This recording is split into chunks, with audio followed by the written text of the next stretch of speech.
అంటే మనం బాధ్యత గల గవర్నమెంట్ లో ఉన్నాం. బాధ్యత గల గవర్నమెంట్ మీ ఏరియా వ్యక్తే సీఎం గారు is a good relationship is the cinema industry. మేము అలాంటప్పుడు ఏదైనా ఉంది అనుకోండి మాట్లాడొచ్చు. ఇప్పుడు ఏ పెగ్లా అని బాలకృష్ణ గారిని అన్నారు అంటున్నారు. బాలకృష్ణ గారు 2.5 గంటల సినిమాని అది మాత్రమే ఆయన చూపించాడు.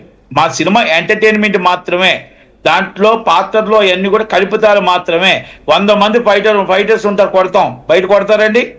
సాంగ్స్ ఉంటాయి, అవుతుందండి. 2 గంటలన్నర ఎంటర్టైన్మెంట్ ఇస్తాం.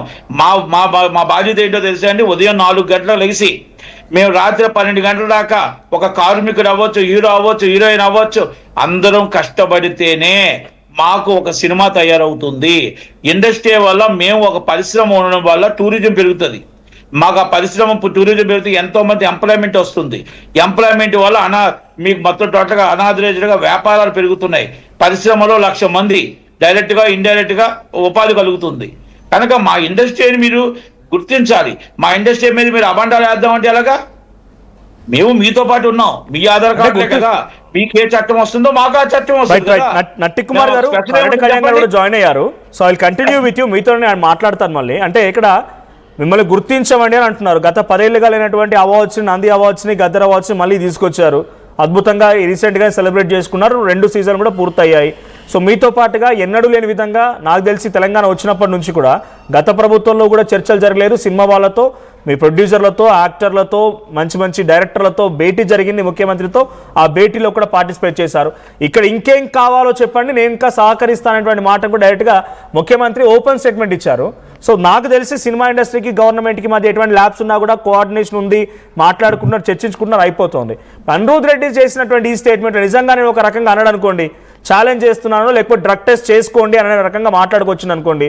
సో ఎవరైనా తప్పు చేయలేదు కదా, చేసుకుంటూ పోయేరేమో. ఎస్, మేము ముందుకు వస్తామని చెప్పి ఇది అప్పుడున్న రిలేషన్షిప్ని, టికెట్లు పెంచుకునే రిలేషన్షిప్లో, అవార్డు ఫంక్షన్కి సంబంధించి మ్యూచువల్ కోఆర్డినేషన్లో, మీటింగ్లో ఆర్గనైజ్ చేసుకొని సమస్యలు తీర్చుకునే దాంట్లో ఇది కూడా కోఆర్డినేట్ చేస్తే 2 తెలుగు రాష్ట్రాలకు మంచిదే కదా.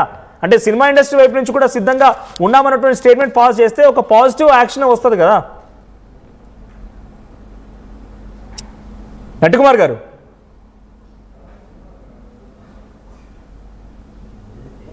సార్ నన్ను అడుగుతున్నారు మీరు? మిమ్మల్ని అడుగుతున్నా. అంటే ఆయన చేసిన దానికి యాక్సెప్ట్ చేస్తే పాజిటివ్ యాక్షన్ ఉంటుంది కదా.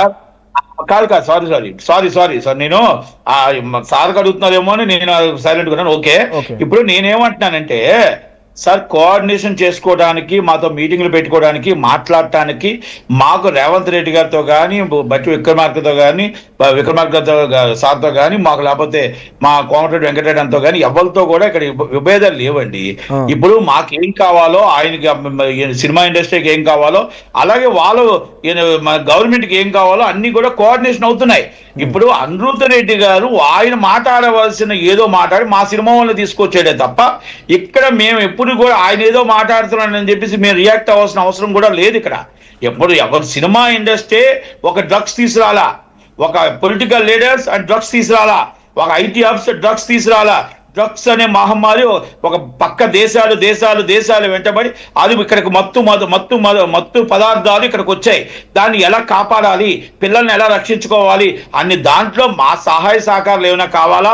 మేము తప్పు చేస్తే మమ్మల్ని కూడా లోన్ వేయడానికి, మీరు తప్పు చేస్తే మిమ్మల్ని లోన్ వేయడానికి చట్టాలు కానీ న్యాయం కానీ ఒకటే చెప్తుంది. అందుకే నేను ఏమంటున్నా, మనం కూర్చొని కోఆర్డినేషన్ చేసుకోవడానికి ఇక్కడ ఎక్కడ మాకు డిఫరెన్సెస్ లేవు. ఇప్పుడు అనిరుద్ రెడ్డి గారు ఇప్పుడు ఆయన ఒక అధికార ప్రతినిధిగా మాట్లాడారని నేను అనుకోను. ఆయన is one of the MLA. ఆయన సారా కోసం మాట్లాడుతూ మమ్మల్ని అనుకోకుండా లాగాడు అంతే తప్ప ఇక్కడేం మాకేం గవర్నమెంట్ తో గొడవలు కానీ. ఇండస్ట్రీ నుంచి ఉదాహరణకి తమ్మారెడ్డి భరద్వాజ్ గారు కానీ అలా తప్పు, సినిమాని సాఫ్ట్ కార్నర్ చేస్తున్నారు, సినిమా సాఫ్ట్ కార్నర్ అయిపోయింది, ప్రతి ఒక్కరు సినిమా గురించి మాట్లాడుతున్నారని చెప్పి ఆయన కూడా ఎక్కడో మాట్లాడడం చూసాను నేను. తర్వాత మంచు విష్ణు మాట్లాడడము, రాహుల్ రామకృష్ణ మాట్లాడారు, అందరూ కూడా లై డిటెక్టర్ టెస్ట్ అని చెప్పి మంచు విష్ణు అంటున్నారు. మీకు కూడా టెస్ట్ చేయాలని మేము ఒక్క మాట అంటున్నాం. ఇప్పుడు మా వల్ల, మా సినిమా ఇండస్ట్రీ ఉండటం వల్ల టూరిజం డెవలప్ అవుతుంది. సినిమా టూరిజం డెవలప్ అవడం వల్ల కొన్ని వేల మంది కార్మికులకు ఉపాధి కలుగుతుంది. మనం వ్యాపార రూపంగా కొన్ని వేల మందికి అన్అఫీషియల్గా అఫీషియల్గా ఒక వ్యాపారం ఫైనాన్షియల్ గా స్టేట్ కి ప్రొవైడ్ ఇంత పెరుగుతున్నప్పుడు ఇంత చేస్తున్నప్పుడు మేమైనా తప్పులు చేస్తే చట్టానికి మేము అతిథులం కాము. మేము చట్టానికి అతిథులం కాము. మేము ఎవరైనా తప్పు చేస్తే మా ఎవరైనా పట్టుకుంటే మేమైనా అబ్జెక్షన్ చేసామా, ఇది కాదు, ఇది వర్తించదు అని చెప్పామా? కాదు కదా.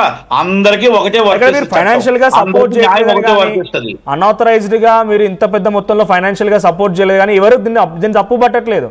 ఆయన ఒక మాట అన్నారు అనుకోండి, దానికి మంచు విష్ణు కానీ రాహుల్ రామకృష్ణ కానీ ఇంకా